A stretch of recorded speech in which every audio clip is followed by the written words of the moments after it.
Donald Trump মার্কিন president হিসেবে দ্বিতীয় দফায় শপথ নেন 20 জানুয়ারি। ওই দিনই যুক্তরাষ্ট্রের বৈদেশিক সহায়তা কার্যক্রম 90 দিনের জন্য স্থগিতের এক নির্বাহী আদেশ জারি করেন তিনি। এই আদেশের প্রভাব নিয়ে আশঙ্কায় ছিলেন বাংলাদেশে মার্কিন অর্থায়নে পরিচালিত এনজিও সহ নানা প্রকল্প সংশ্লিষ্টরা। বিভিন্ন সূত্রের তথ্য অনুযায়ী এরই মধ্যে সে প্রভাব পড়তে শুরু করেছে। চলমান প্রকল্পের অর্থ ছাড়েও সংশ্লিষ্ট মার্কিন সংস্থার কাছ থেকে স্থগিতাদেশের বার্তাও পেয়েছে কোনো কোনো প্রতিষ্ঠান। এরই মধ্যে বাংলাদেশের চুক্তি, কাজের আদেশ, অনুদান, সমবায় চুক্তি বা অন্যান্য সহায়তা বা অধিগ্রহণ সরঞ্জামের অধীনে যে কোনো কাজ অবিলম্বে বন্ধ বা স্থগিত ঘোষণা করেছে মার্কিন যুক্তরাষ্ট্রের দাতা সংস্থা ইউএসএআইডি। চিঠিতে প্রেসিডেন্ট ট্রাম্পের নির্বাহী আদেশকে তথ্যসূত্র হিসেবে উল্লেখ করে ইউএসএআইডি তাদের অংশীদারদের বলেছে, এই চিঠির মাধ্যমে ইউএসএআইডি বাংলাদেশের সব বাস্তবায়নকারী অংশীদারদের নির্দেশ দেওয়া হচ্ছে যে আপনারা আপনাদের চুক্তি, কাজের আদেশ, অনুদান, সমবায় চুক্তি বা অন্যান্য সহায়তা বা অধিগ্রহণ সরঞ্জামের অধীনে যে কোনো কাজ অবিলম্বে বন্ধ বা স্থগিত করবেন। বাংলাদেশে চলমান একাধিক উন্নয়ন প্রকল্পের প্রধান নির্বাহীর কাছেও গতকাল এ সংক্রান্ত বার্তা দিয়েছে অর্থায়নকারী মার্কিন সংস্থাগুলো। এতে বলা হয়েছে, হোয়াইট হাউস থেকে যুক্তরাষ্ট্রের বৈদেশিক সাহায্য পুনর্মূল্যায়ন ও পুনর্গঠন শীর্ষক একটি নির্বাহী আদেশ জারি হয়েছে। এতে নতুন প্রশাসনের 90 দিনের পর্যালোচনা চলাকালে যুক্তরাষ্ট্রের বৈদেশিক সহায়তা স্থগিত রাখার কথা বলা হয়েছে।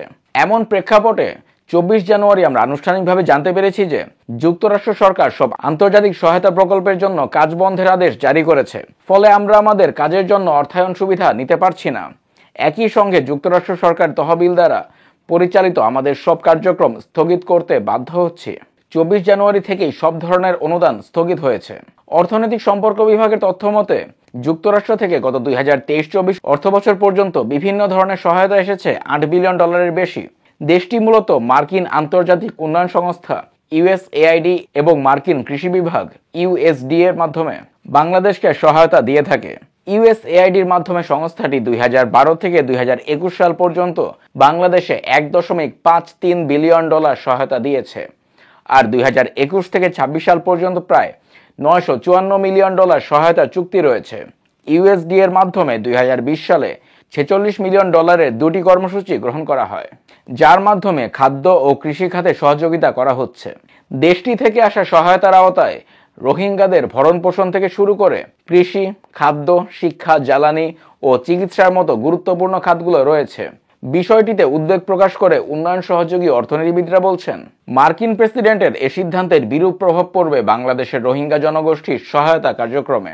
তাছাড়া মার্কিন সহায়তায় পরিচালিত কৃষি, শিক্ষা, মানবিক সহায়তা ও জরুরি খাদ্য সহায়তা কর্মসূচিগুলোতেও নেতিবাচক প্রভাবের আশঙ্কা রয়েছে।